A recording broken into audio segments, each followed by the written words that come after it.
Posteriormente, el 6 de febrero de este año, hicimos una reunión general en el Club Cafam, donde invitamos una reunión abierta, todo el mundo podía participar, y allá lo que hicimos fue presentar los resultados del estudio de impacto ambiental en relación a la caracterización y los componentes biológicos, abióticos y funcionales de nuestra influencia.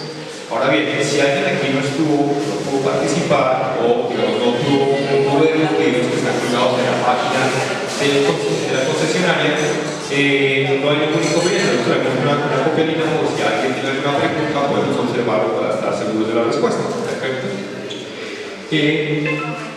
Como parte de esta presentación o este taller de socialización de resultados es el preámbulo para poder atender estos talleres de impactos que estamos desarrollando. El primer taller de impactos fue el día 20 de febrero, que también se llevó a cabo en el Club Cafam, y allá nos reunimos con las instituciones, las entidades del distrito, representantes del sector comercial, etc. Ese taller de impacto, y el día de hoy nos estamos reuniendo con el sector de Guaycaní y con sus vecinos para hablar del tema de impacto en el taller de impacto. Mañana vamos a hablar de otro taller de Verbenal. Cada uno de esos espacios es considerado, digamos, es abierto. Si usted quiere ir mañana también a Verbenal, no hay ningún problema. Si quiere asistir virtualmente, no hay ningún problema, no hay ninguna restricción. Puede asistir a uno o a todos los talleres sin dificultad.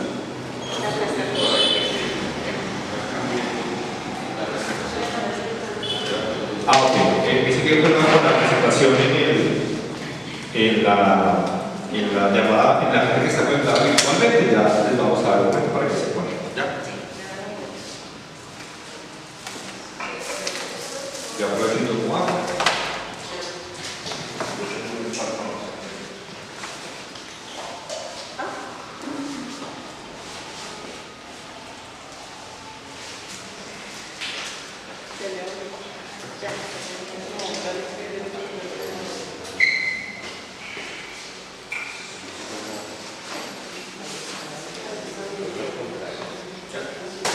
Listo, parece que ya está bien. Entonces, para los que estaban virtualmente, ya está en esta diapositiva, perdón.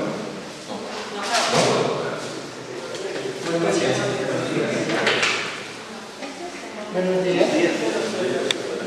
Pero bienvenido, esta es su casa.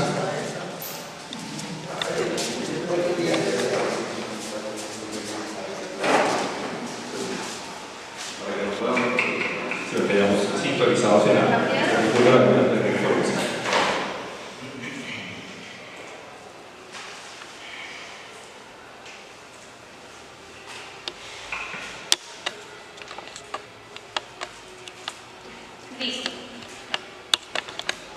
Listo, ya estamos en esta diapositiva, ¿sí? La del contexto general. Listo. Entonces, para repasar a los compañeros que están virtualmente, entonces comentamos a hablar de la socialización que se presentó el 6 de febrero de este año. Y ya tenemos un taller de impactos, el número 1, que fue en Cafam. Hoy tenemos el número 2, que es en Salud Comunal Guaycaní, que estamos en Estados Unidos.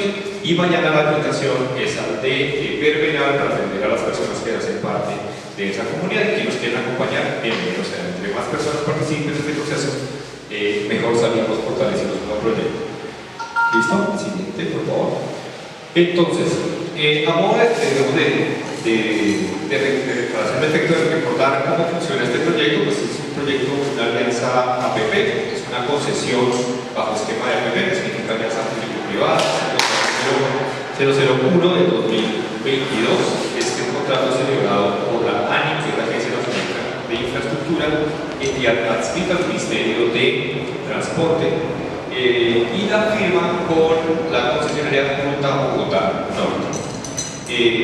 Adicionalmente, existe una empresa que se llama APA Consultores, que son la interventoría del proyecto, es decir, son los ojos de la ANI en el contrato. Ruta Bogotá Norte constituye un consorcio constructor, un constructor Sabana Norte, o un EPC, que es el responsable de la gestión social, ambiental, de los diseños y de finalmente construir el proyecto. ¿Correcto? Este consorcio, a su vez, contrata la firma Los Asociados y Abogados, nosotros, que somos los responsables de redactar todo el estudio de impacto ambiental, incluyendo estas labores de socialización y acompañamiento con la comunidad. Entonces, como recordaron ustedes, el proyecto Accesos Norte 2 está compuesto por 7 unidades funcionales, siendo la unidad funcional 0 la labor de mantenimiento de 3 correos viales, que incluyen la autopista norte, la 191 y la calle 245, la carrera séptima entre la 201 y la calle 245 y un corredor en Sopo que conecta la periferia oriental de Bogotá con la doble calzada Tunja-Bogotá. Luego siguen las unidades funcionales de la 1 a la 4, que son las que son objeto de licenciamiento ambiental, y la unidad funcional 5, y ahora lo vamos a ver con más detalle. La unidad funcional 6 corresponde al mejoramiento y la ampliación de la autopista o la carrera séptima mejor, y la unidad funcional 7 tiene que ver con la construcción de esa variante en Sopo. De este gran proyecto, entonces, lo que estamos licenciando en este punto específico, o lo que estamos obteniendo los permisos ambientales para poder construir este proyecto, corresponde a las unidades funcionales de la 1 a la 5. La 1 es entre la calle 215 y la calle 245 costado oriental. La número 2 entre la calle 191 y la calle 215 costado oriental. La unidad funcional 3, 215 a 245 costado occidental, y la unidad funcional 4 que corresponde a la calle 191 a 215 costado occidental. La unidad funcional 5 corresponde a los retornos, a la construcción de los retornos a desnivel que permiten hacer los retornos o regresos respectivos sobre este corredor, sobre estos 5 kilómetros, que es lo que suman las primeras 4 unidades funcionales. A nivel de alcance del proyecto, el proyecto contempla la ampliación de 3 a 5 carriles para la autopista, más un carril adicional que irá entre la calle 191 y la calle 235 para Transmilenio. Es importante resaltar, siempre hemos dicho, que nosotros somos los responsables de la ampliación del carril para Transmilenio, pero las obras asociadas a Transmilenio, sus estaciones, puentes y demás, son responsabilidad exclusiva de Transmilenio. ¿Correcto? ¿Te puedes acomodarme, por favor? A ver si ahí se escucha mejor. Ok, perfecto. Entonces, adicionalmente, esa ampliación va a ocurrir principalmente hacia el centro del separador, es decir, lo que aprovechamos es de la línea roja hacia el centro, lo que estaremos aprovechando es el separador existente, que hoy existe, que tiene unos argumentos el día de hoy. Y hacia afuera de la calzada existente aprovechamos el derecho de vía de los andenes que nunca se construyeron, pero que hoy está en zonas verdes, en pastos principalmente, para hacer la construcción de la zona peatonal y la ciclónica. ¿Listo? Ahora, a nivel constructivo, nosotros estamos, como a nivel del programa general del proyecto, nosotros estamos en la fase 1 que corresponde a la etapa preconstructiva. En esta etapa estamos haciendo básicamente los diseños y todos los trámites ambientales, incluyendo la obtención de la licencia ambiental para poder construir el proyecto. Finalizada esta fase y una vez obtenido la licencia, obtenida mejor la licencia ambiental, podemos iniciar con el proceso constructivo. Para ese proceso constructivo tenemos para la unidad funcional 1 y 2, 30 meses, y para la unidad funcional 3 y 4, 58 meses. Esto es porque la construcción se va haciendo de forma progresiva, porque es necesario, recordemos que estamos sobre la autopista norte, la autopista norte pues tiene un flujo vehicular muy importante, entonces debemos operar de tal manera que no vayamos a afectar la operación normal de la autopista norte. ¿Vale? Siguiente, por favor. Ahora, teniendo en cuenta ese cronograma de trabajo, es un programa extenso, pues hay unas actividades asociadas durante estas fases. Entonces, la primera etapa es un proceso de preconstrucción, donde tenemos también una fase de estudios y diseño. Tenemos todo el tema relacionado con la adquisición de predios. Esta adquisición de predios se va haciendo a lo largo de ese calendario que tenemos. ¿Sí? Y toda la fase de contratación de personal que se necesita para el proyecto, tanto mano de obra calificada como no calificada, que va a trabajar en las obras del proyecto. Siguiente. Ahora, en la fase de construcción es donde viene la operación como tal, que todo el movimiento fuerte constructivo, y iniciamos por todo el tema de movilización de materiales de construcción, insumos, maquinaria, equipo y personal que van a llegar a poder construir esa obra. Hay una actividad que la tenemos ahí resaltada en negro, que es adecuación y mantenimiento de vías y acceso al proyecto. Aquí es importante señalar que la única vía de acceso al proyecto es la autopista. Nosotros no usamos otras vías para conectarnos, usamos la autopista. En esa idea, la adecuación y mantenimiento corresponde a la misma unidad funcional. Se funciona la obra normal de mantenimiento, pues lo tenemos resaltado. La siguiente actividad tiene que ver con el manejo y disposición de residuos sólidos y líquidos que genera el proyecto, ¿sí? Tanto actividades constructivas como los temas con los campamentos de obra. Los campamentos de obra, vale la pena señalar, no van a estar ubicados. Los campamentos volantes, los que están en el frente de obra, van a estar asociados a campamentos volantes que se van moviendo por el separador para no usar, no estar usando espacios y ocupando andenes y demás. Posterior a eso, iniciamos con el desmonte, limpieza y escapote, que tiene que ver con las actividades de tala, remoción de la cobertura vegetal, remoción de la capa orgánica del suelo. Hacemos la instalación de la señalización temporal de obra, todas las señales de alerta, excavación profunda, obra, etcétera, que va haciendo. Hacemos la evolución de la infraestructura existente, de esas obras de agua, por ejemplo, que existen hoy para poder reemplazarlas por las obras nuevas que van a ser o que cumplen con estas nuevas características de una vía mucho más grande. Hacemos la instalación y operación de los campamentos temporales. Esos campamentos no son habitacionales, sino que alguien vaya a vivir ahí, son campamentos, como decía, volantes, tipo carpa, que se van moviendo a medida que el frente de obra va avanzando. Y van a estar ubicados en el separador. Tienen que ver con el gran canillado de acueducto y las redes secas, que tienen que ver con energía eléctrica, telecomunicaciones, alumbrado público y demás, que estén en la influencia del proyecto.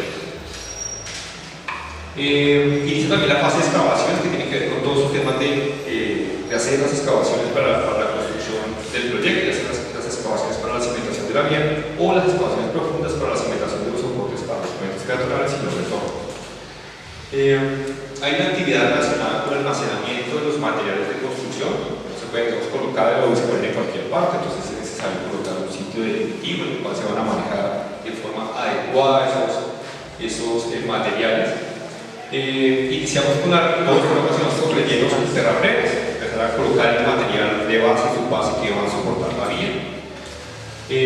Sigue disposición de material de excavación. Ese material nosotros tenemos que sacarlo, y al igual que con los residuos sólidos y los residuos líquidos, pasa por un manejo y es entregarlo a un tercero autorizado. Es decir, nuestros residuos sólidos, nuestros residuos líquidos, nuestros materiales sobrantes de excavación se van a entregar a un tercero, que es una empresa o una persona natural que tenga el permiso ambiental para poder hacer la exposición correcta de ese material.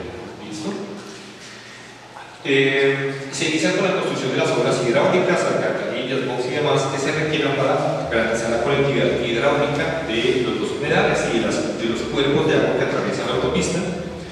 La construcción de los retornos a desnivel, la conformación de la estructura del pavimento, todo lo que con la carpeta de rodadura, la estabilización de la obra geotécnica y taludes. La autopista se va a levantar, va a subir, sus puntos más altos va a tener la rasante se eleva hasta más o menos 3 metros por relación a la altura del cual esos taludes es necesario estabilizarlos para garantizar una vida útil de la vía que se está construyendo.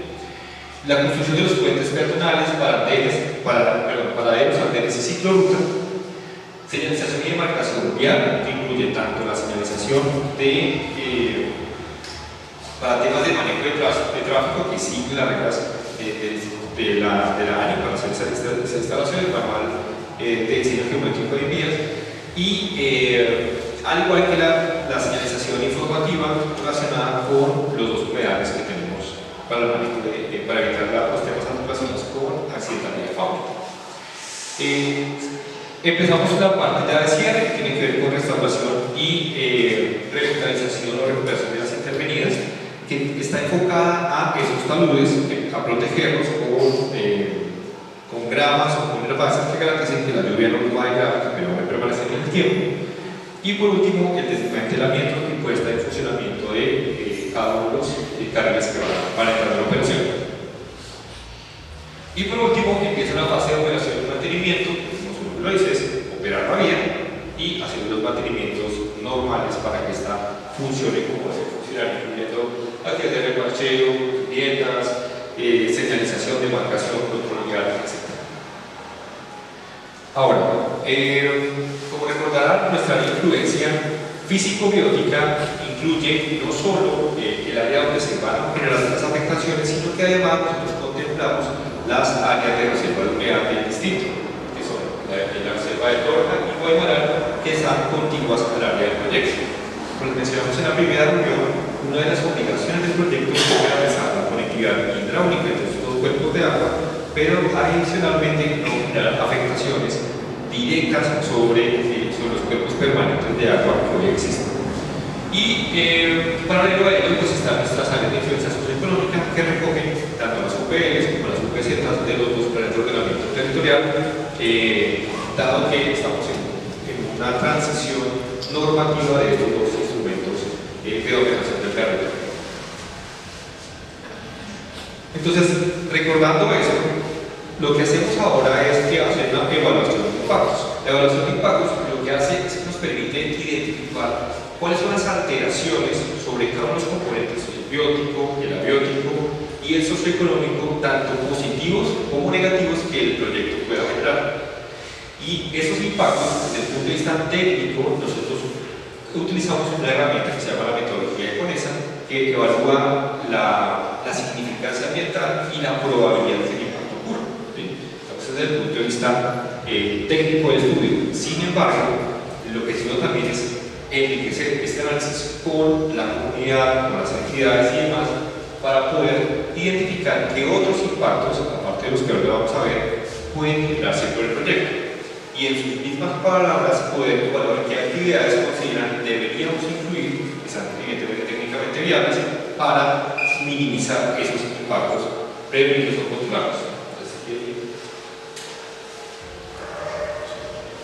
Entonces, la validación de esta taller de impactos consiste en hacer una identificación de esos impactos, como dije ahorita, con las autoridades, instituciones, comunidades, etc.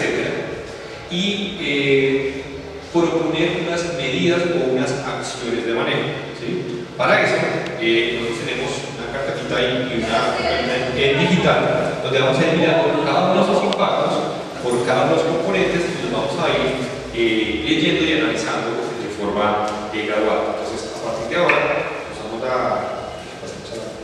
Alexa. Entonces, vamos a ir evaluando por componente, dado que somos, digamos, no somos un grupo muy grande, lo que vamos a hacer es, vamos a ir mirando en tablero los componentes, los impactos que tenemos identificados, vamos a evaluar si esos impactos sí los causa el proyecto, y vamos a ver qué medidas de manejo hemos propuesto nosotros y si ustedes tienen una complementaria, la evaluamos y la consideramos. Si alguien tiene preguntas en el público, tiene algún comentario, nos escribe en el chat y nosotros atentos estamos presentes a escuchar.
Los que están aquí en sala sí pueden ver, acá se la ven.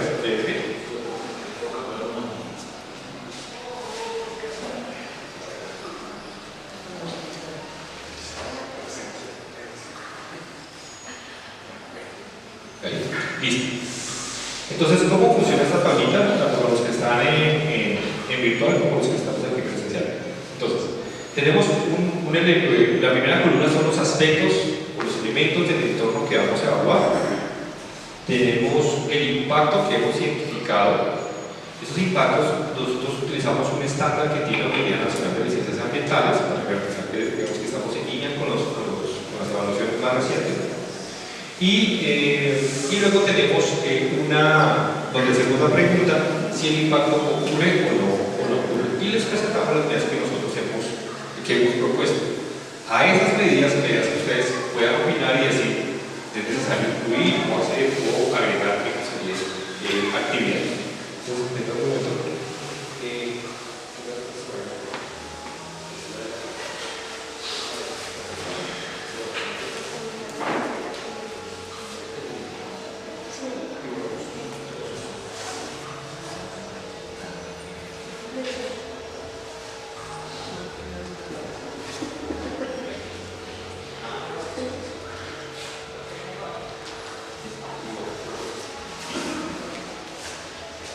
Bueno, entonces, el primer componente que vamos a abordar es el componente aire, que de hecho está muy de moda por lo que recién pasó en Bogotá con el tema de la calidad del aire, que se puso bastante malo, las emisiones de parada, el tema del microplaga solidario, el tema de la restricción a las actividades físicas en los colegios. Entonces, el primer impacto que nosotros hemos identificado tiene que ver con la alteración de la calidad del aire. La pregunta es, ¿el proyecto va a generar impactos asociados a la calidad del aire? Sí. ¿La respuesta es clara? Sí. Muy bien. Pero bien, ¿vas a hacer una cosa?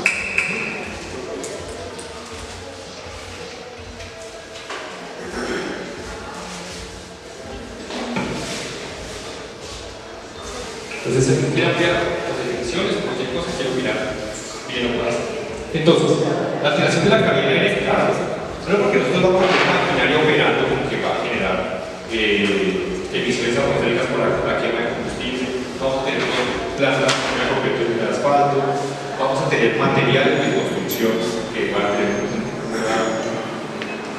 un espacio y que puede ser arrastrado por el viento. Entonces, para esta alteración del aire, pues nosotros tenemos, digamos, unas medidas de manejo que incluyen una relacionada con la alteración y funcionamiento de nuestros campamentos. Por ejemplo, dentro de las actividades que van asociadas a esos campamentos, tenemos el tapado del material de construcción, con el fin de dos cosas: evitar que se moje y dos, evitar que el viento y genere este material contaminante. Ahora, adicional a esas medidas, a esas actividades, hay una actividad que crean que sea importante incluir con el manejo de fuentes de emisiones y niveles. Bueno, aprovechemos y miremos el siguiente impacto. El siguiente impacto tiene que ver con la alteración de los niveles de ruido en el área de la autopista. ¿Será que vamos a hacer ruido en la autopista? Sí. Claro, porque tenemos gente trabajando, máquinas perforando, personal haciendo talas, incluso las mismas labores de ahuyentamiento de fauna. Una de las acciones es con ruido. Entonces, evidentemente vamos a hacer una alteración de esos niveles de presión sonora dentro de nuestro corredor.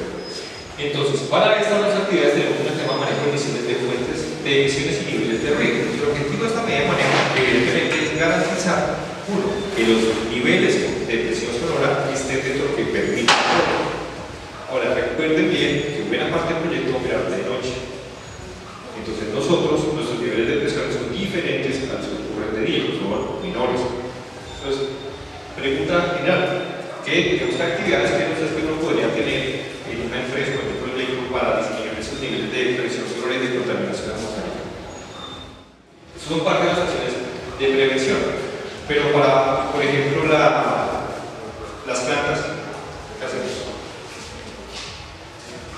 Les ponemos acá.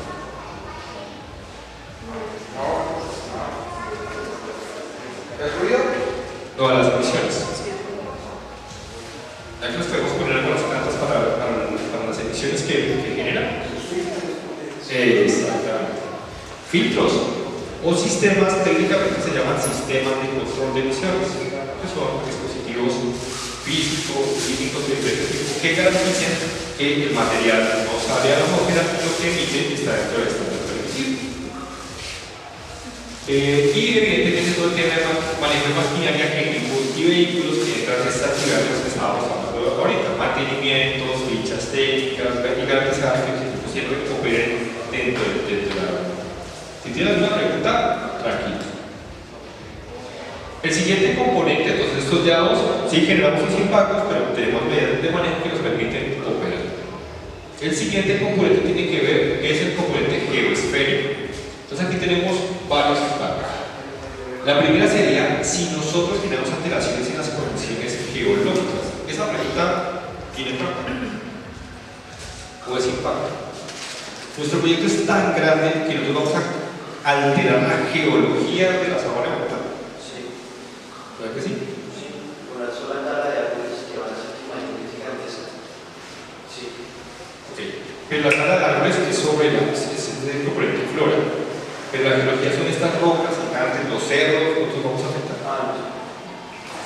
Eso es importante verlo porque, por ejemplo, eso es un impacto que nosotros probablemente no vamos a generar. Nosotros, por ejemplo, no vamos a construir un túnel. Y entonces estamos muy en superficie.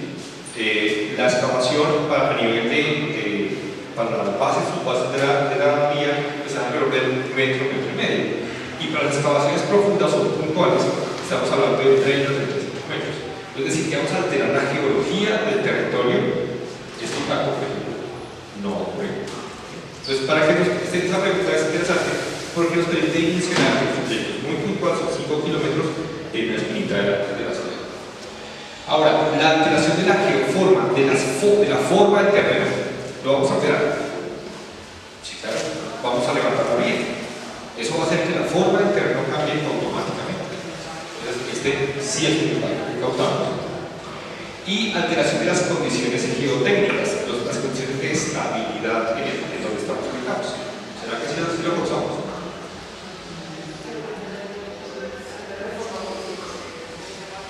¿Sí? Sí, claro, el mismo cambio de esa condición elevada del terreno, pues vamos a tener un talud que antes no existía, una elevación en el punto más alto de 3 metros, más que tiene unos riesgos geotécnicos. Entonces, pues es necesario controlar esos posibles impactos asociados a esa modificación. Entonces, teniendo en cuenta estas tres esos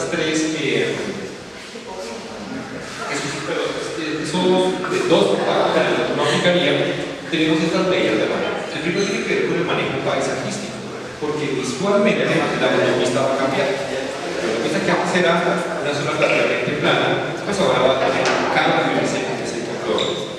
También vamos a hacer un manejo de los taludes, porque es necesario garantizar y minimizar estos impactos sobre las alteraciones de las condiciones geotérmicas. Además, recuerden que nosotros tenemos de vecino a Timito. Tenemos que garantizar la estabilidad de la vía para no afectar a Timito. Y adicionalmente, pues ese material que escapemos de esa zona, pues es necesario colocarlo de forma ambientalmente correcta, y para eso pues también tenemos las medidas de manejo asociadas a la disposición que, como les mencioné al inicio, es entregada a terceras autorizaciones. ¿Hasta ahí? ¿Ok todos? No sé si me echaron alguna. Listo. El siguiente es agua subterránea. Listo. Agua subterránea. Aquí vamos a hacer uso de la coquelina. De pronto, aquí gente que no estuvo en la sensación.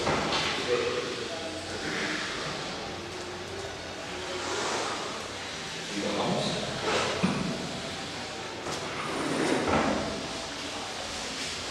Para los que no estuvieron en la socialización de resultados, para que recordemos ciertas cosas. La 51.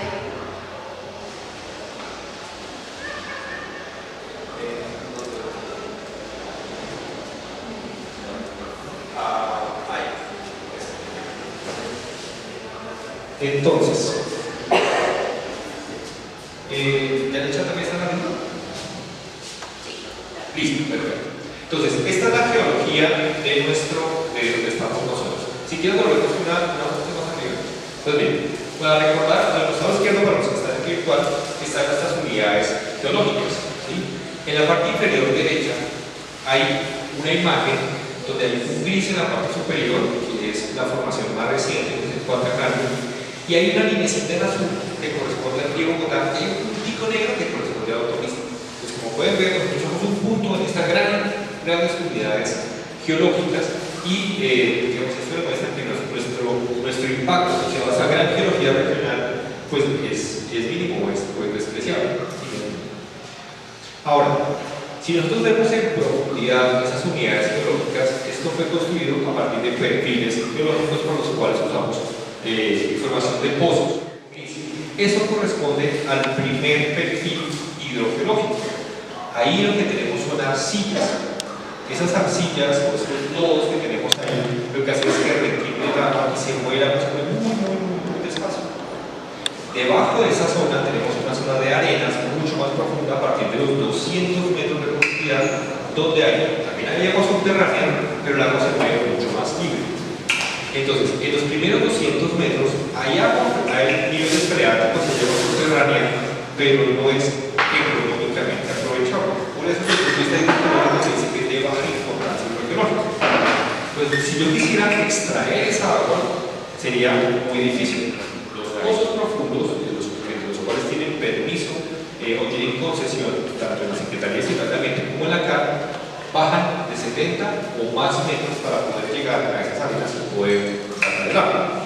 Entendiendo esto y que nosotros estamos, el agua, el primer nivel tiene hasta 200 metros y el segundo nivel de 200 o más metros hacia abajo, y nosotros estamos en los primeros 2 metros, la pregunta es, ¿afectaríamos el nivel real? ¿Afectaríamos los subterráneos?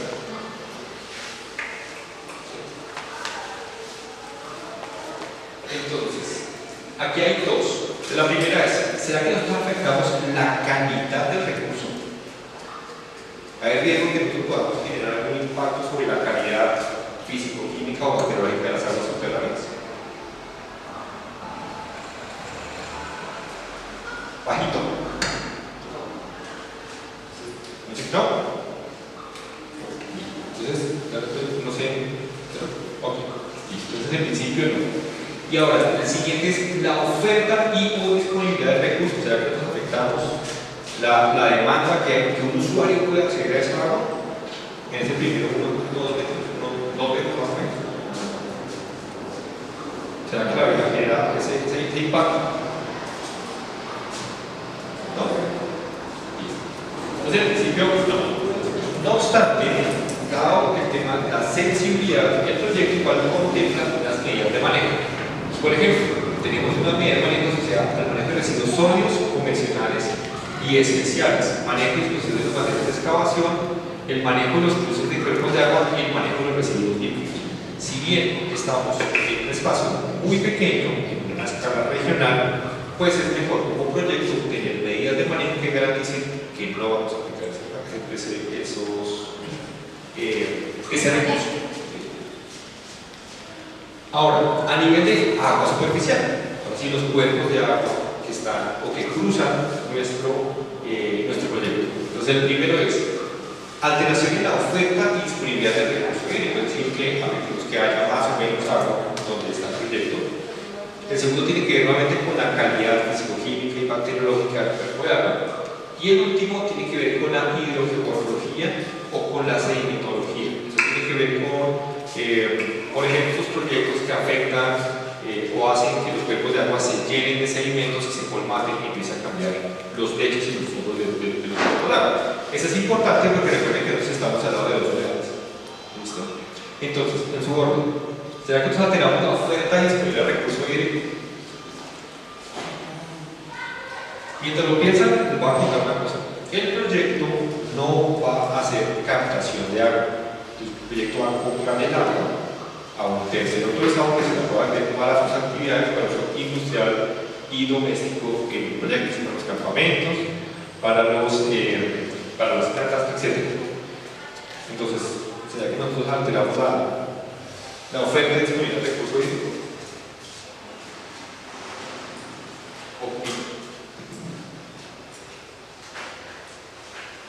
En el chat están hablando en el chat. Sí.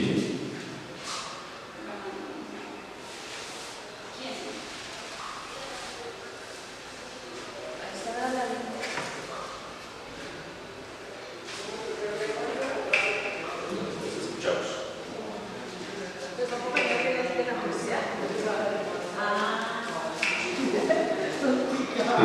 ¿Sí? Sí, ahí estaban hablando, pero no. ¿Puede volver a hablar? A ver si escuchamos. ¿Aló? Sí, ahí te escuchamos.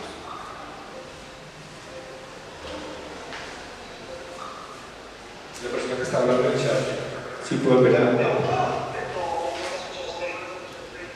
Otra vez está hablando. Sí, si nos pueden volver a repetir, por favor.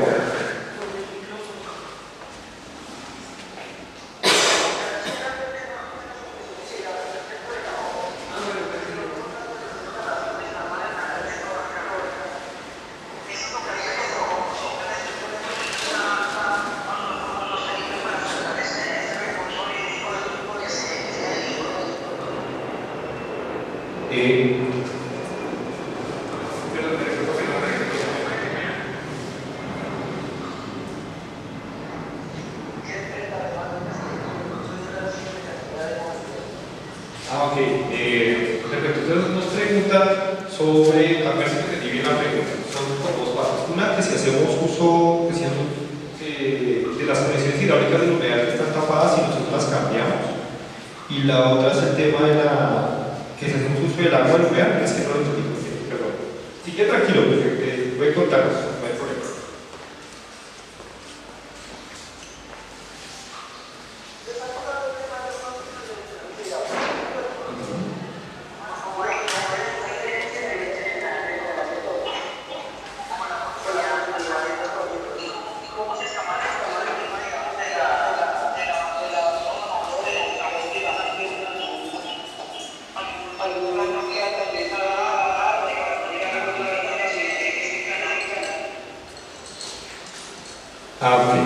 Listo, ya entendí. Entonces, vamos por partes. Nosotros somos responsables de garantizar la conectividad hidráulica en el corredor vial, es decir, que el agua fluya entre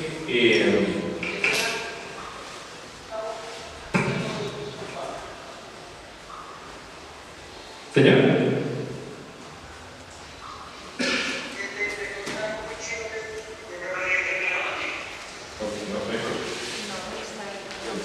Ahora, vamos a ver, es el que puede que tenga problemas con mi retorno. Listo.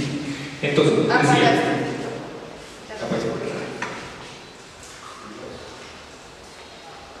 Listo.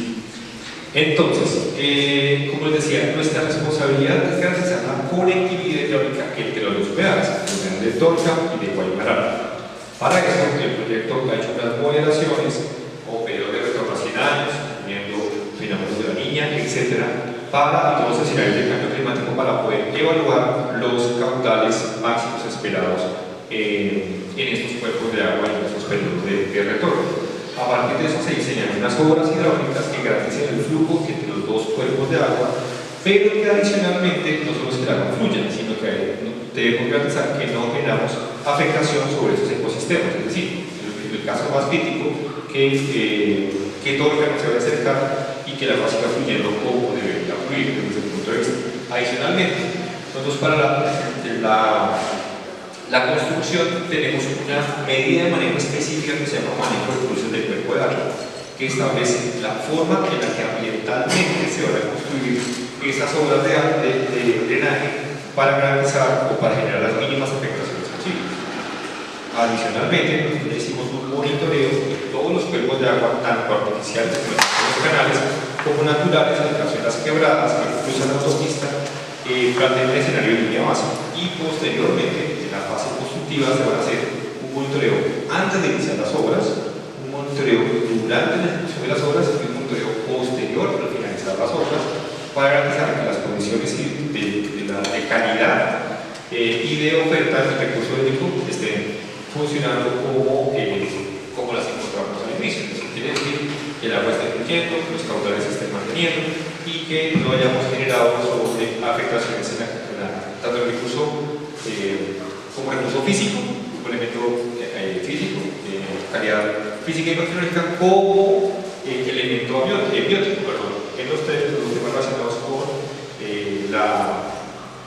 el componente hidrobiológico, que tiene que ver con peces, bentos, macroalgas acuáticas, etc. ¿Listo? Entonces, no sé si queda resuelta la inquietud.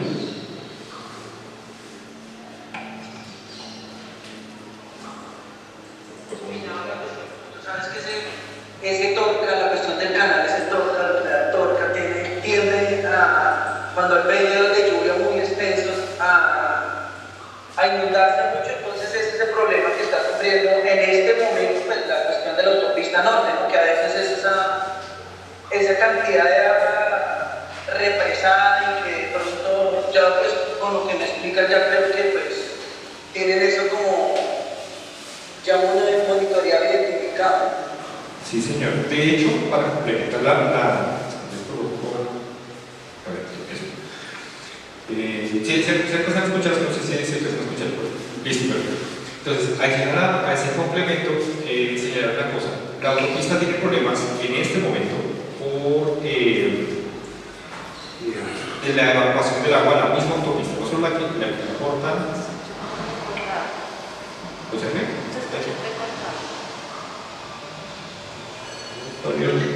Sí, pero Entrecortada. estaba entrecortada. Sí, no, tranquilo, no. Repetimos las veces necesarias. ¿Me escuchan? ¿Mejor? Ok, perfecto. Entonces decía, la autopista tiene un problema de evacuación no solo el agua que pasa por estas obras hidráulicas, sino la que cuando llueve y cae sobre la carpeta de rodadura o sobre la calzada existente. Porque como fue diseñada la autopista, no evacúa el agua, la conducen a unos vallados que de hecho no existen a lo largo de toda la autopista, por eso hay unas zonas que se encharcan, que de hecho permanecen encharcadas.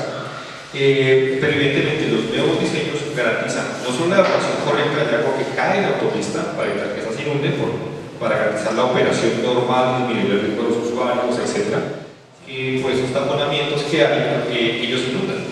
Y en la presentación de resultados nos dijeron que con los mantenimientos que hemos hecho no hubo inundaciones esta vez. O sea, el agua se devolvió por los sistemas de alcantarillado. Entonces ya por lo menos este año eso fue una mejora atribuible a la autopista. Entonces, sí, ese tema lo tenemos claramente identificado y lo estamos gestionando dentro del proyecto. Y los alcances que es el proyecto es el correcto funcionamiento del sistema hidráulico en la vía.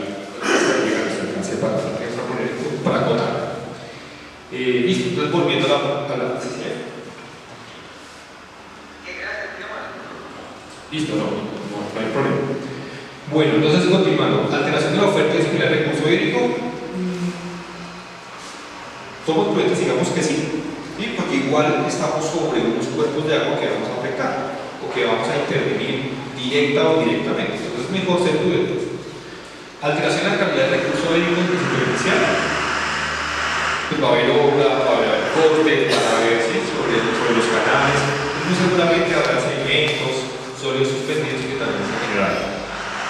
Y alteración de la morfología o esos regímenes de escorrentía o esos regímenes sísmicos, muy seguramente, pero también muy bajitos. Entonces, para esto tenemos las siguientes medidas de mano. Entonces está todo lo que tiene que ver con instalación y funcionamiento y material de campamentos y sitios de agricultura temporal, como se indicaba, todo lo que, por ejemplo, los baños van a ser baterías portátiles, que el agua los residuos se los llevan a disposición correcta. Y este es un programa importante. Nosotros no captamos agua, pero eso no significa que no podamos tener un programa de ahorro y uso eficiente de agua tanto en las oficinas como en los campamentos volantes o en las plantas para garantizar un uso sustentable del agua. Está el manejo de escorrentías y drenajes, porque no solo es durante la fase constructiva, posteriormente, pues el agua que caiga sobre la autopista pues va a moverse hacia estos cuerpos de agua, entonces también hay que tener un manejo de agua en la operación del proyecto. El manejo de residuos sólidos convencionales y especiales, lamentablemente los humedales los usan para basureros, entonces la idea es el proyecto pues, no va a hacer esa práctica indebida, entonces los residuos sólidos convencionales y especiales pues, son entregados a empresas autorizadas. El manejo del material de excavación no se van a colocar en los cuerpos de agua, esos materiales hay que llevarlos a un sitio adecuado para esa disposición. Como les mencionaba hace poco, hay una ficha o hay una guía técnica para poder hacer esos cruces de agua de la forma más técnica posible y garantizar la mínima afectación. Y por último, el manejo de residuos líquidos domésticos e industriales que salen tanto de la planta como de los campamentos volantes como de las oficinas, pues tienen una descarga ya sea al sistema alcantarillado distinto o a terceros autorizados. ¿Listo? Es que ahí finalicemos agua superficial, pasamos a suelo. Entonces, ahora, en suelo tenemos estos 4 impactos. Tenemos cambio en el uso original del suelo. ¿Qué pasó? Se escucha muy entrecortado.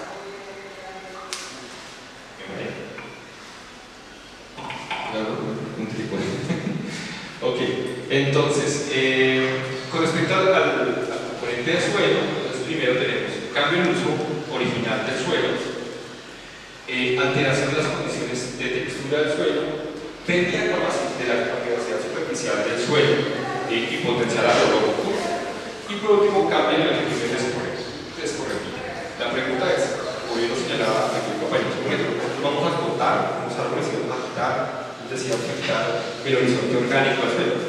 Esos 4 impactos concurren. Eso es innegable. Se está escuchando muy mal.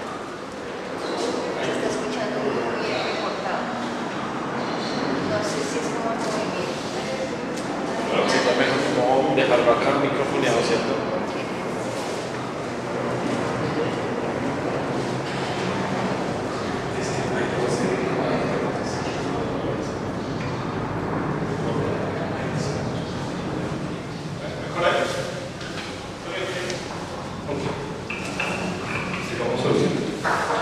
Entonces, claro, tenemos estos 4 impactos causados sobre el componente suelo. Ahora, ¿qué medidas de manejo podemos implementar? Antes de leerles las de nosotros, ¿alguna idea que se nos ocurre? ¿Qué hacemos con ese suelo? ¿Podemos lo botamos? ¿Cómo? Entonces ya que diseñar el internet, porque ya no está rozando con las prendas ni nada. Sí, es como la Aunque ahorita sí que lo miramos el componente de flora, aquí en el auditorio mencioné el tema de tratar de trasladar árboles, ya lo miramos ahorita el tema de flora, que ya se lo que nos pasamos a la flora. Entonces, tenemos una actividad de recuperación de suelos, es decir, ese suelo hay que recuperarlo, tratar de disponerlo en un sitio donde no se vaya. No, aquí me están escribiendo que no se te escucha casi. Es que no sé si la señal está difícil el audio.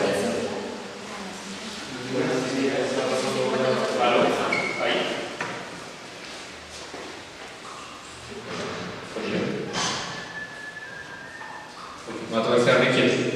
Bueno, hablar un poco más pausado.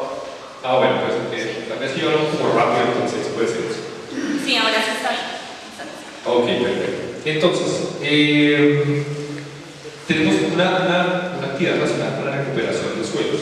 Si bien una vez pues, se ha construido la vía, lo que queda es una superficie dura, en concreto y asfalto, pues podemos hacer una recuperación y disposición de suelos, por ejemplo, los taludes para posteriormente colocar encima nuestras gramas que protejan nuestros taludes. Evidentemente, la idea no es grabar un impacto que ya ocurre, y es que en la zona separadora han colocado material de relleno o de construcción que está ahí ocupando. Entonces, la idea no es agravar ese problema, pues los materiales los llevamos.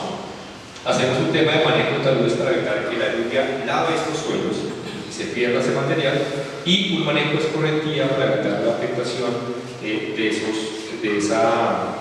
este componente, que es el componente de suelo. ¿Listo? Ahora, ya todo esto aprobado, todo dijo sí. El siguiente sería paisaje. Aquí el impacto tiene que ver con la alteración en la percepción visual del paisaje.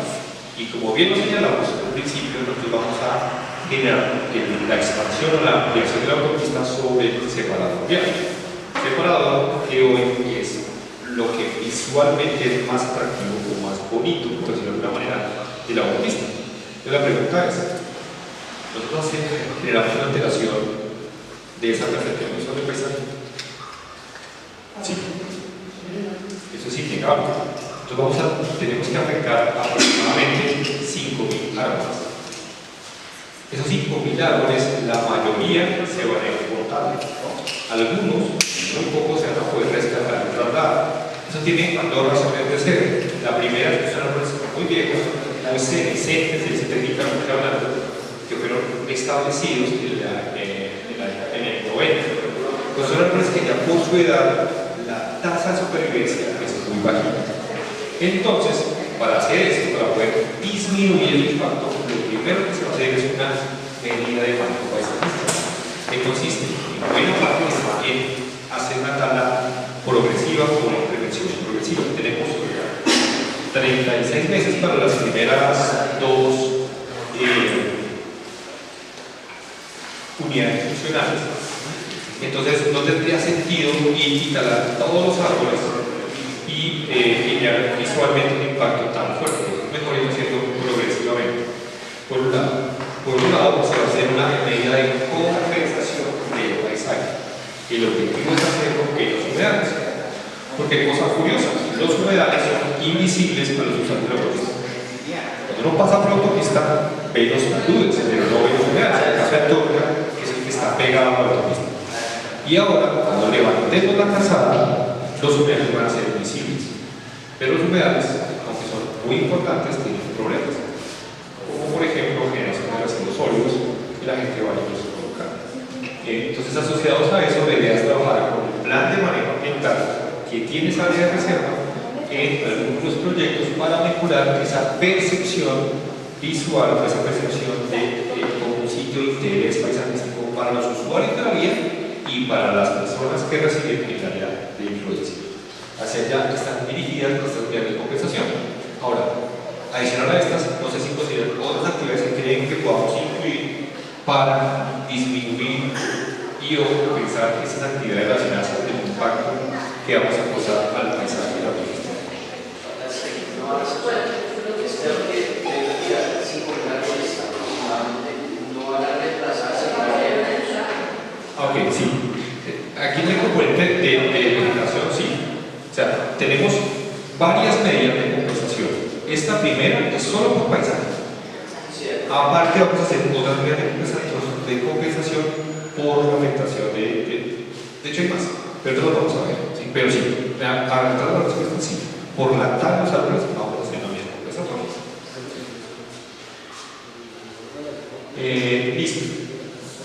Ahora, el siguiente componente tiene que ver con fauna silvestre. Entonces aquí tenemos tres impactos que son cambio en la estructura y composición de las poblaciones de fauna silvestre a nivel local, es decir, donde se está desarrollando el proyecto, cambio en la exposición y condiciones del hábitat o revegetación y pasos de fauna y atropellamiento de fauna silvestre. Entonces, si quieren, nos pasamos a la continuación.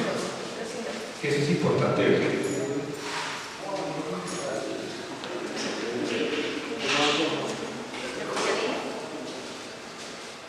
La parte de fauna.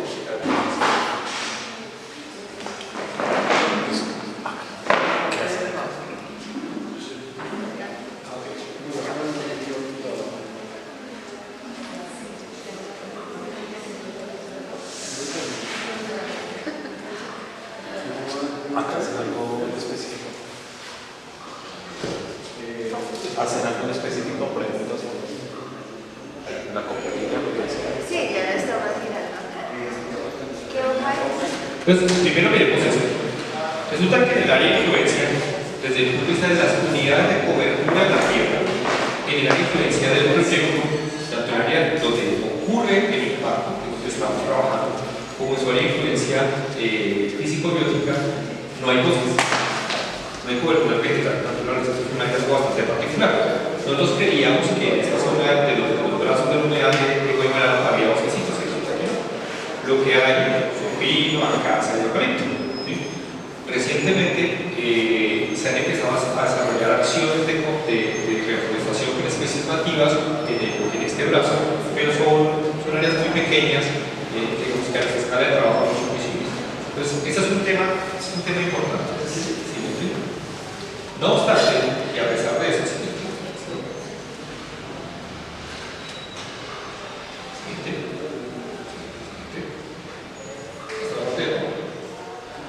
entonces, siguiente. A pesar de eso, el potencial para la fauna, tanto por la presencia de los humedales como la existencia misma de la autopista en el separador, pues es innegable. Lo que voy a presentar aquí, para los que no lo hayan visto, que no han podido asistir a las reuniones anteriores, es lo que nosotros encontramos en campo, que es diferente a lo que hay en el territorio. Son dos cosas diferentes. El estado de especies potenciales, que es mayor, y eso fue lo que encontramos en un vistazo rápido, por decirlo de alguna manera. Pues a nivel de anfibios y reptiles, encontramos ranitas habanera, que es una especie endémica de los Andes colombianos, y encontramos serpientes habanera, que también es una especie endémica de los Andes colombianos, en el área de influencia del proyecto. A nivel de mamífero, encontramos uris en el separador, y encontramos comadrejas en el separador. Adicional a esto, pues evidentemente están todas las más llamadas chuchitas, guatís, y otra serie de mamíferos que también hacen uso de o que frecuentan el separador. Siguiente. Y este era el grupo que esperábamos encontrar con mayor presencia, que tiene que ver con las aves. Los humedales son claves para la presencia de aves. ¿Sí?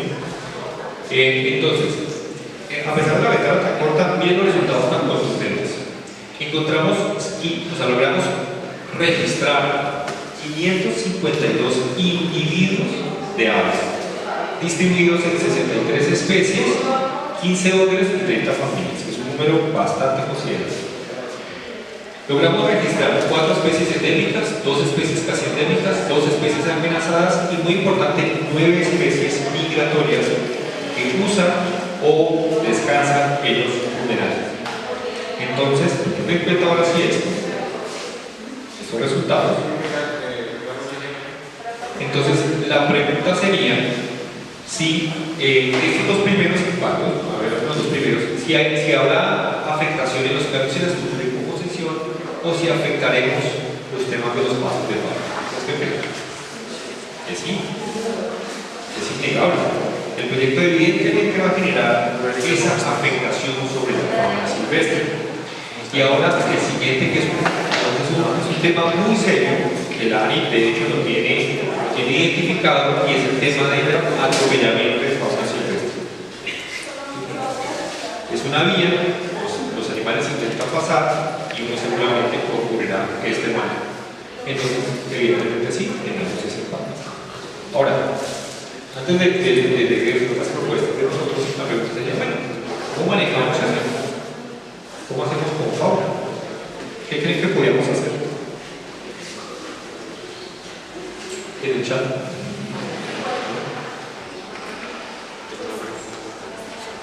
Hacemos asado con los polis. ¿No? Entonces nosotros tenemos unas medidas de manejo propuestas. Tenemos primero una medida de manejo que se llama el manejo de fauna, que lo que busca es ahuyentar las especies que por sí mismas pueden moverse hacia dentro del correo o fuera del correo. Ya tenemos un detalle sobre esta, sobre el ahuyentamiento, y las que no se pueden mover.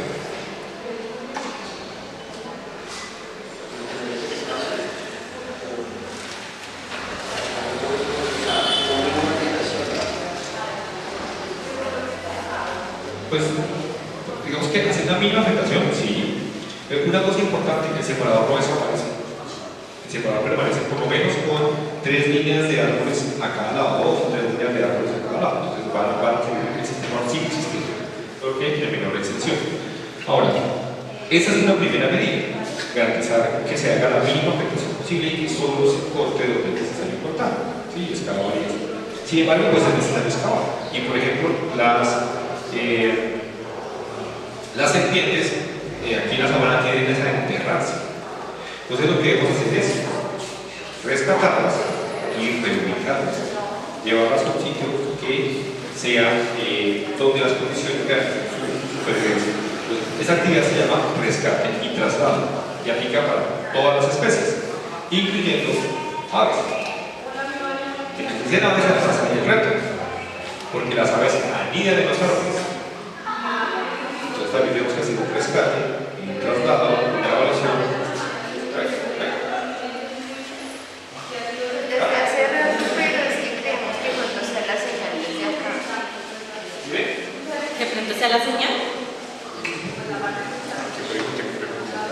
preguntas? ¿Por qué desde acá? Habla, tengo el celular ahí, habla de nuevo. Habla. Ahí se escucha, lo tengo. Si quieres pegar un poquito más, es que se escucha mucho. Gracias. ¿Cómo llevarlo? Es que se escucha como mucho eco y se siente Yo creo que es por el audio del parlante.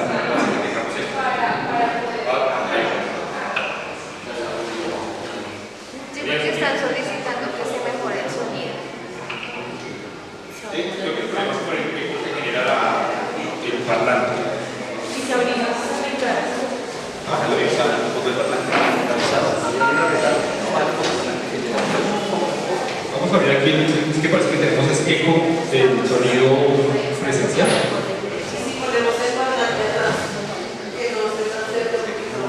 Ah, bueno, sí. Lo que causa que no me escuchen. Listo. Tal cual. Entonces estábamos en los temas relacionados con, entonces no solo hay que rescatar a las aves y a las mamás, también tenemos que hacer un manejo de huevos. ¿Listo? En Bogotá es importante señalar que existe un protocolo para este tipo de rescates y es impuesto pues Sigue con mucho retorno y se están reportando mucho. No sé si la señal ya como tal de los celulares.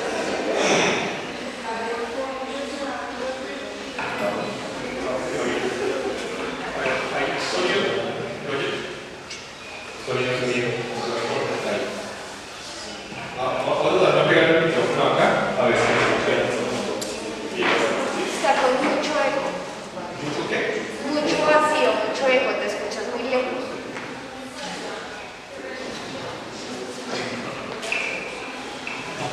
Ahí, sonido mío. Ahí, sonido mío. Ok, vamos a tratar de. Bueno, entonces les decía, pues es necesario hacer unidad de orientamiento, rescate y traslado a la fauna silvestre. ¿Listo? Entonces,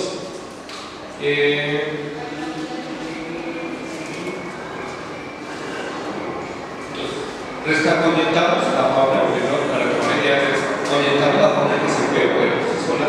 Sin embargo, la que tenga baja movilidad, lo que hacemos es un tratado de ubicación. ¿Sí? Está muy entrecortada la señal. Muy entrecortada. Sí.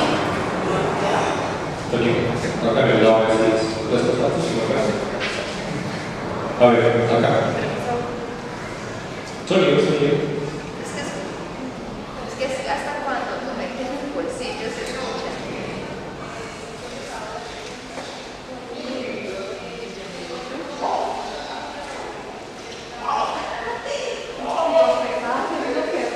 Sonido. Ahí. ¿Y qué tal si más bien el micrófono se deja ¿Mejor? al lado del parlante? Muy bien. Si hacemos una prueba, más bien dejamos el celular y el micrófono al lado del parlante y que él hable desde el micrófono normal. El celular al lado del parlante.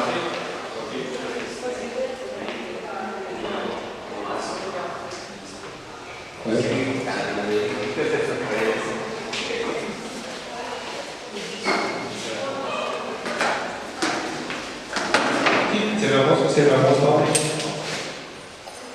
Listo. Ahí se hacen las pruebas. Vamos a hacer la prueba bien. Perfecto. Listo. Me parece ser que el rector está molestando. Bueno. Entonces, como les mencionaba, rescatamos y ahuyentamos. Pero ahuyentar tiene otros. Perfecto.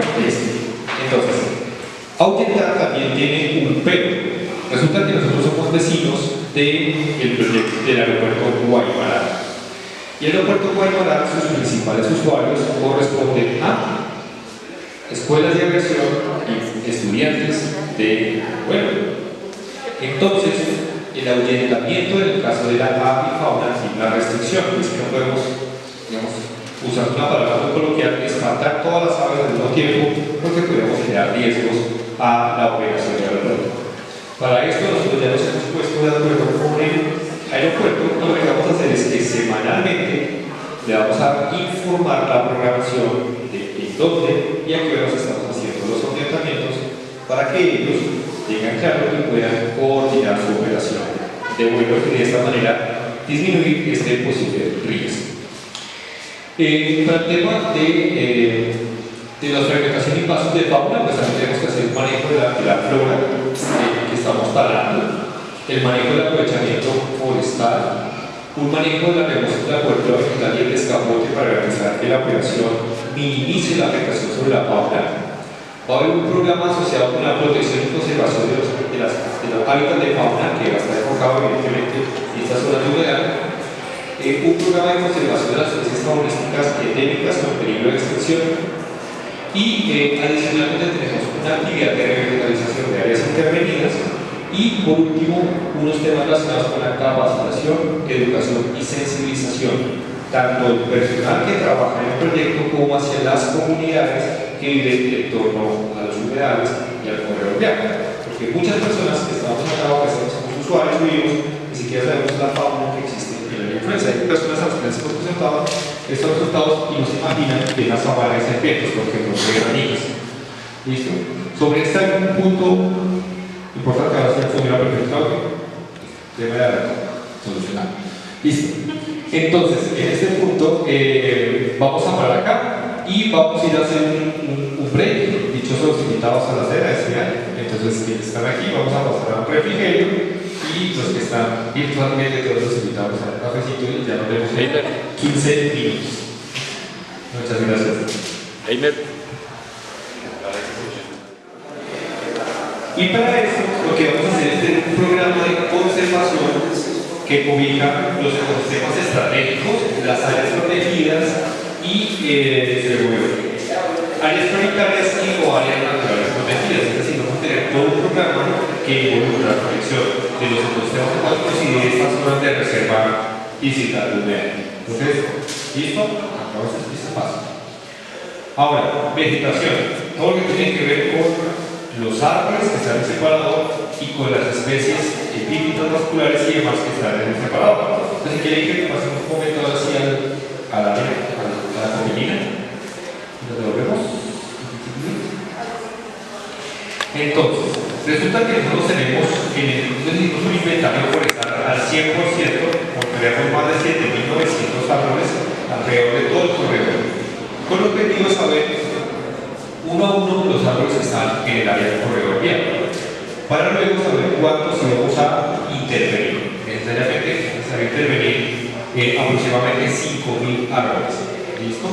Ahora, ¿qué árboles son los que están ahí? Tenemos principalmente sauce llorón, sauco, laurecito, guayacán de manizales, si viene, pues lo vamos a poner. Pero también tenemos unas especies en categoría de vea, que son el roble, tenemos cedro y tenemos pino romero o pino colombiano.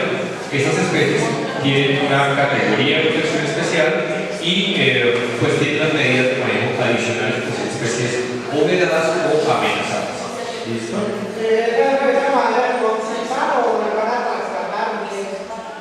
Bueno, ¿qué se hace con la madera?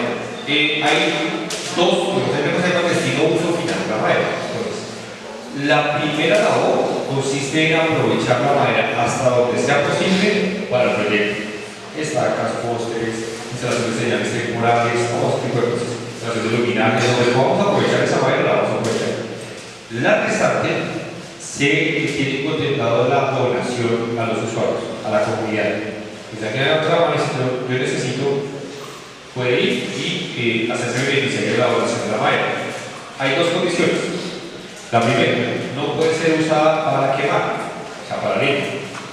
Esa es la primera. Y la segunda es que quien reciba la madera de donación es responsable, si no es muy grande, pues en este camión es responsable de tramitar el salvoconducto para poder moverlo. Entonces ahí no para, entonces esa madera y pues se hace carrera gratuita. Entonces el usuario beneficiario de la madera, de la donación de la madera, es responsable de salvoconducto. ¿Sí? ¿Por qué eso es así? Porque normalmente, digamos, si tenemos un proyecto en una zona rural, la madera se le deja al propietario de la finca para que la use cuando considere. Entonces, bueno, que si ella la quiere transportar a una vía nacional, la Policía Nacional le va a pedir salvoconducto y el teléfono, corre riesgo la madera y el camión que la está llevando. Entonces, por eso se hace esa manera. ¿Listo? Siguiente. Ahora sí, pues teniendo en cuenta esto, preguntas son las siguientes.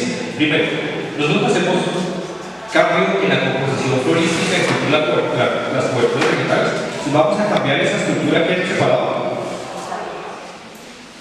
sí, claro, vamos a quitar los arbolitos. Entonces eso, claro, va a ocurrir. Cambiamos la abundancia de las especies. Sí, los quitamos, evidentemente va a haber menos abundancia. Cambiamos las poblaciones de especies de flora silvestre en categoría amenaza o vedada. ¿Sí? Ya dijimos que vamos a afectar robles, pinos, pelones y ceros que están en la ley de biodiversidad. Y este es muy importante. Esta pregunta es si nosotros tenemos alteración en los ecosistemas estratégicos sensibles y áreas protegidas. Y este es el tema en el que yo me tengo para hacer una aclaración. Creo que está pasando el señor de la charla. Ok, con la cámara, pero sí, pero listo.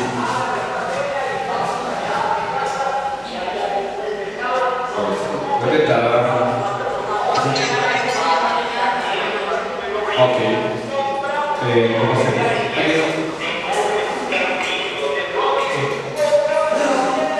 Estoy casi.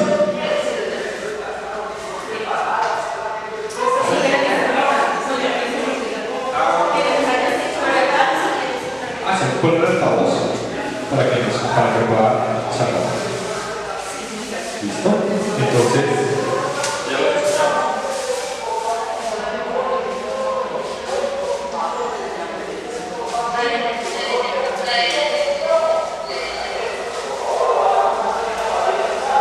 la persona que tiene que levantar las manos se puede participar.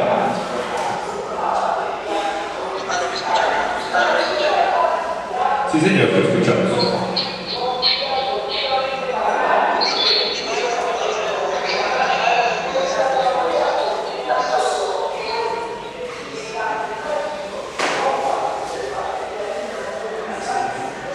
Lo escuchamos que esa lo voy a reemplazar y ese le cortó.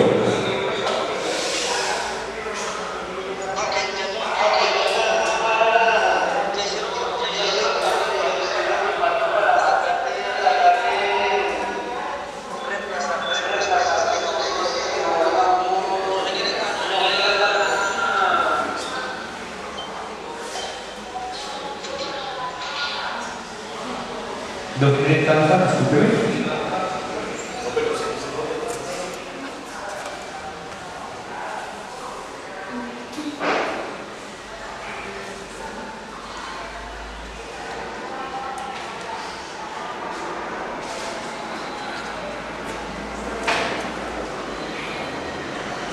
Ok, estoy tratando de entender esto.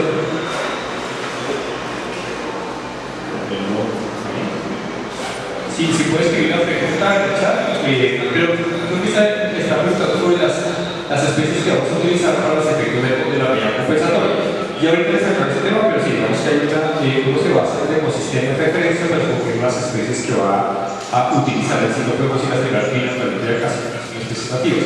Pero yo ahorita lo volvamos en más detalle. Entonces, volvamos por un momento a este tema de la creación de los ecosistemas sensibles y áreas protegidas. Me quiero detener lo siguiente. El proyecto usa el separador, la calzada y los andenes que hoy existen, más bien que hoy no existen, que habla de la reserva vial de la autopista norte. Es importante señalarlo porque nosotros nos sobreponemos sobre las áreas de reserva de humedad del distrito, pero usando la infraestructura vial. ¿Sí? Nosotros no nos metemos al cuerpo de agua o a esa zona húmeda, esa zona pantanosa que hoy existe. De hecho, no nos acercamos, no tocamos ni siquiera longitudinalmente, no tocamos el canal de Torque. Sin embargo, si estamos superpuestos, así sea infraestructura vial, pues estamos superpuestos. Entonces es importante tenerlo presente, seremos transparentes con la información. Entonces, en esa unidad, pues nosotros vamos a hacer un cambio del uso del suelo dentro de esa área, que son más o menos 3 hectáreas dentro de la zona de reserva real, y entonces generaríamos una afectación sobre esos ecosistemas estratégicos sensibles. Muy seguramente sí, asociado a ese cambio del uso del suelo. ¿Correcto? Entonces, teniendo en cuenta esto y esto, entonces tenemos las siguientes medidas de orden. Hay una medida, por ejemplo, la remoción de la cobertura vegetal y escapote, que incluye no solo el correcto aprovechamiento de la tabla progresiva, porque hay estos asociados que hablamos al principio desde el punto de vista del paisaje, y adicionalmente tenemos las especies de epífitas vasculares y no vasculares. En general, en diferencia tenemos bromelias, tenemos helechos, tenemos algunas especies que son importantes. Como unidad complementaria tenemos el manejo de flora epífita, vascular y no vascular, el manejo de la tabla progresiva, las actividades de revitalización, el programa de conservación de sistemas estratégicos sensibles para protegidas, y tenemos ahora sí el plan de compensación que tiene que ver con la compensación forestal de la tabla, que presentamos hace un momento, la compensación que también se entiende la compensación del paisaje y la compensación por especies en categoría de verde. ¿Sí? Todas estas medidas compensatorias se hacen lo más cerca posible a la ley de influencia bajo los criterios de selección de áreas, y las especies que vamos a utilizar ahí corresponden a especies nativas. ¿Sí? El objetivo de una medida compensatoria es garantizar o más bien generar un impacto positivo al proyecto mayor que el impacto causado por la alteración de la vegetación en el paisaje y demás. Es decir, es la forma en que resarcimos esos impactos sobre el componente biológico. No sé si tienen alguna pregunta sobre este tema. ¿No? Listo. Entonces, con eso cerraríamos el componente biótico y entramos a mirar el último componente, que es el componente social y comunitario. Entonces, el primer componente tiene que ver con la modificación en la dinámica y estructura poblacional. Entonces, ¿será que vamos a generar alguna afectación sobre este componente?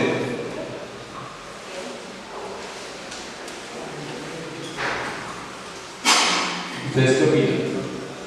¿Será que mientras se construye la vía y después de construir la vía va a funcionar igual esa zona? ¿O va a mejorar, por ejemplo? Eso es un impacto, es positivo, pero es un impacto. Entonces, sí, claro. Ahora, ¿qué medidas de manejo tenemos? Tenemos las acciones de atención a la comunidad. Como ustedes saben, para los encuentros previos al inicio de las obras, es necesario hacer una gestión socio-predial asociada a la compra de los predios antes de iniciar las obras, y hay todo un proceso de información y comunicación a las comunidades locales, ¿sí? Para que participen y se enteren de qué se está haciendo el proyecto, así como estos talleres. Ahora, con respecto a las actividades económicas, tenemos los siguientes impactos: modificación en la dinámica laboral con respecto a la generación de empleo. ¿Es lo generamos? Sí. Es un efecto positivo. Modificación en el valor de la tierra. Modificación de las dinámicas económicas y su infraestructura asociada. Y aquí es importante resaltar que hay actividades económicas tanto formales como informales. Modificación de la oferta y demanda de servicios. En este caso, pues tenemos unas redes que es necesario reubicar. Entonces, como seguramente. Ahora, ¿qué estrategias vamos a utilizar para manejar estos impactos, tanto positivos como negativos? Entonces, tenemos un programa de información y divulgación. Tenemos nuevamente el programa de gestión sociopredial, el programa de contratación de mano de obra, y dentro de este programa tenemos todo lo que tiene que ver con la educación y capacitación del personal vinculado. Y esto incluye no solo los temas de laborales, HSE y demás, sino también los temas ambientales. El tema de la protección y conservación de la fauna, la flora y los ecosistemas donde estamos ubicados. Y evidentemente este es un programa que es transversal, información y comunicación a las comunidades, siempre que la gente esté informada de qué está haciendo y de lo que está trabajando en el proyecto. Ahora, tradiciones y costumbres. Entonces tenemos cambios en los símbolos y tradiciones culturales. Si bien estamos en un área urbana, pues tradiciones mucho más urbanas, pero pues seguramente hablar de los efectos asociados a estos, cambio en el uso social del suelo y modificación de la percepción de seguridad de las comunidades. Entonces, ¿será que va a haber un cambio en los símbolos y tradiciones culturales, la forma en que nos apropiamos de la autopista?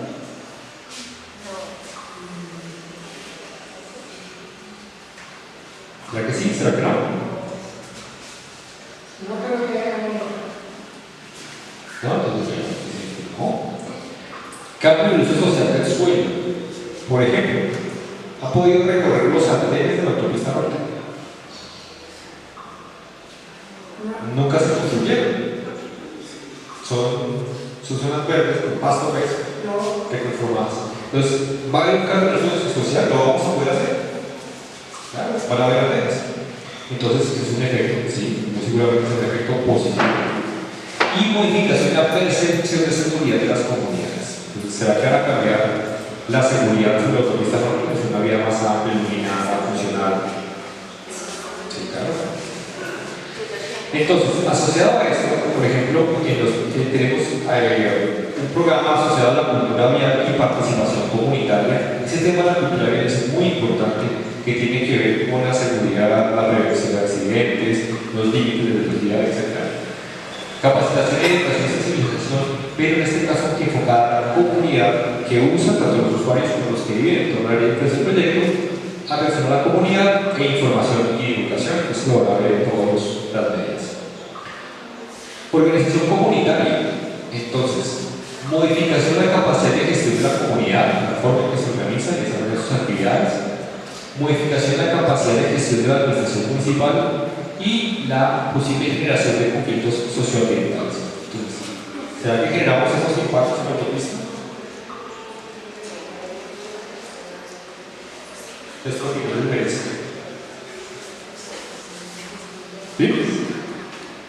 Listo, entonces generamos modificación de la capacidad de gestión, modificación de gestión de la administración municipal y evidentemente muy seguramente se van a presentar, aunque si uno siempre busca el mejor desarrollo del proyecto, pues no es, muy seguramente se presentará algún tipo de conflictos con el desarrollo del proyecto.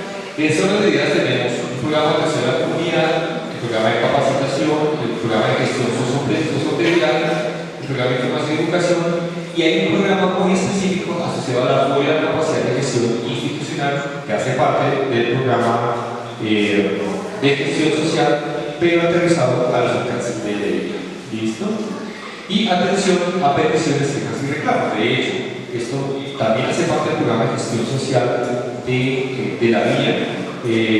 Si ustedes han visto, hay dos casetas, dos puntos volantes donde se atienden a la comunidad y que van rotando a través del correo. Digamos, este tipo de cosas ya se están haciendo, pero digamos, se incluyen formalmente en este servicios públicos, de modificación en la demanda y oferta de servicios públicos y sociales. ¿Será que vamos a alterar esa oferta de los servicios públicos? ¿Recuerdan el traslado de redes?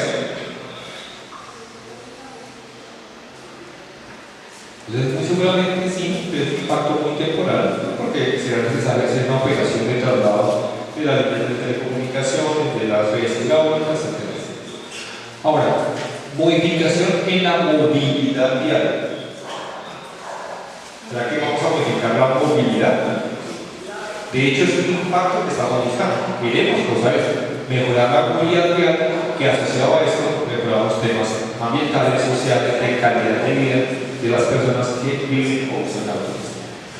Entonces, frente a esto tenemos un proyecto de atención a comunidades, un programa de señalización de efectos de obra, un manejo de infraestructura de predios y servicios públicos para que ese traslado sea lo menos impactante posible a los usuarios de esos servicios públicos.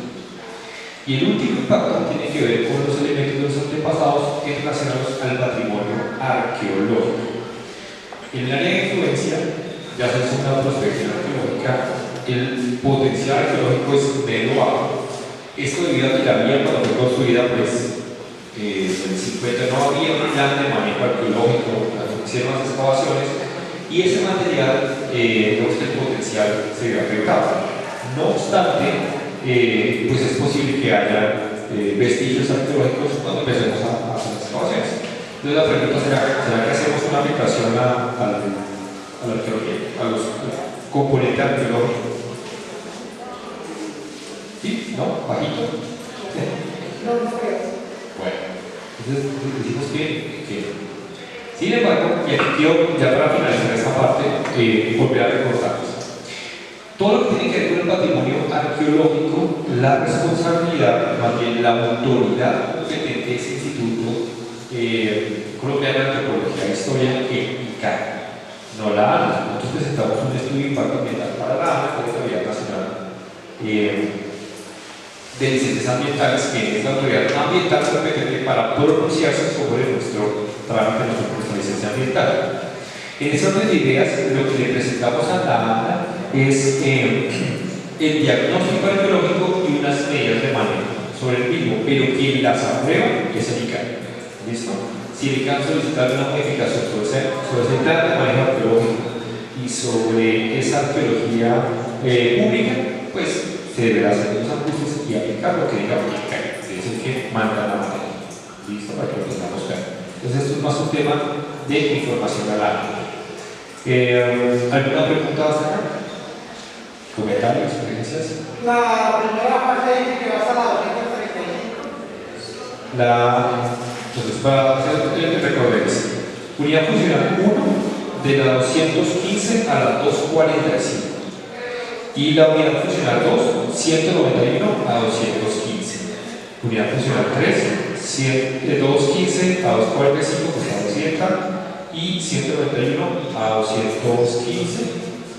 Costado, unidad funcional 4, costado 100, 215, 191 a 215. Ahora, ¿qué es lo que va hasta la 235? Transmilenio. El carril exclusivo de Transmilenio, y lo que se extiende hasta la 235.